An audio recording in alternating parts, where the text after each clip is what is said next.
I am Ferdinand Marcos, and I am the President of the Republic of the Philippines. I stand today on behalf of 110 million Filipinos.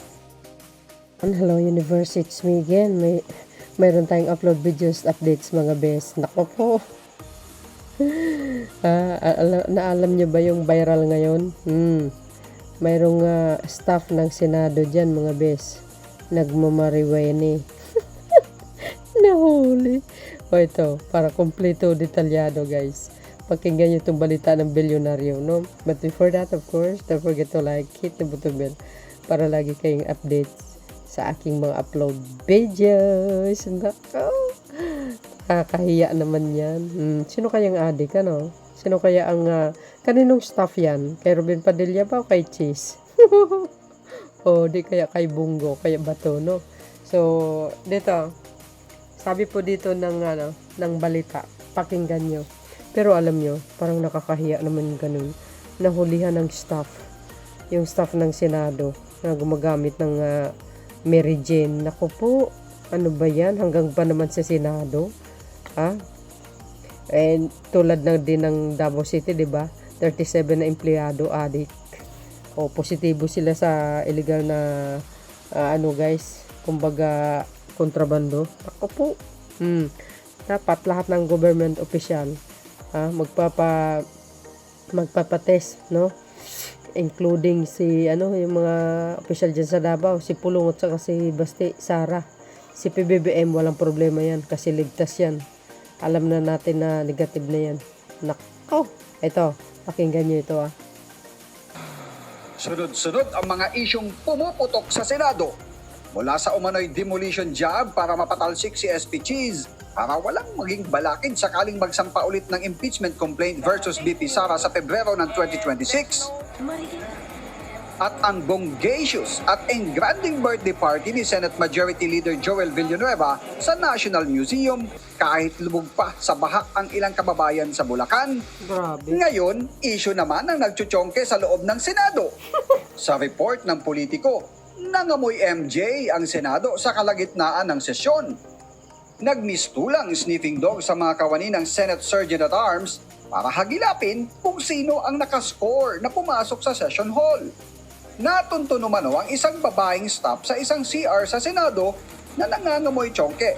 Pero wala ng mga ebidensya na maaring na-i-flash na raw agad niya sa inidoro bago pa siya matunton ng usaa. Allah. Ayon kay Senate Sergeant at Arms Major General Mau Aplasca, nag-iimbestiga na sila batay sa lumabas na artikulo ng politiko. Nabatid ng Billionaire News Channel na pinatawag na rin sa usaa ang Chief of Staff ni Senator Robin Padilla para makuhanan ng statement matapos umanong manggaling sa kanila ang reklamo. Pero batay sa politiko, dati na rin nasangkot sa kaparehong issue ang babaeng staff na ito. Pero nakalusot siya sa pananagutan dahil sa matinding kapit niya sa kanyang boss na dati rin niyang katrabaho bago sila napasok sa Senado. Tiniyak naman ni General Aplasca na ang resulta ng isinasagawang investigasyon ay isusumiti nila kay SP Cheese. Oh, narinig nyo mga kababayan? Sabi sa inyo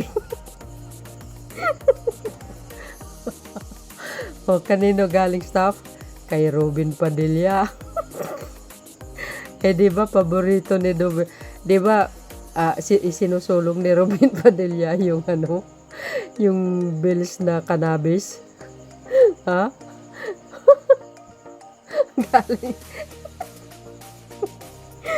Ay, talaga si Robin Padilla. Oo. Ano po mga beswa, ang masasabi niyo dito? Galing kay Robin Padilla yung nagsusulong ng batas na para maging batas yung cannabis ay gamot yan sa mga may cancer. Correct me if I'm wrong. Ay, grabe, taba pala yung iniisip ko. Robin Padilla pala pinanggalingan ng staff niya. Grabe pala ang session dyan, no? Sino kaya yung babae niyan?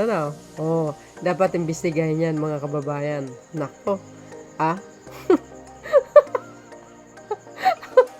Kung hindi si PBBM ang naging pangulo, hindi lumabas yung mga ganyan. Alay, sobrang tawa ko eh. So yun guys, ang aking pinaka-latest updates video. Hindi ba kayo nagtaka? Sa panahon ng Marcos administration, ang daming mga drug lord na nahuli. Ha? Oo. Kaya ito na naman. Hanggang ba naman Senado?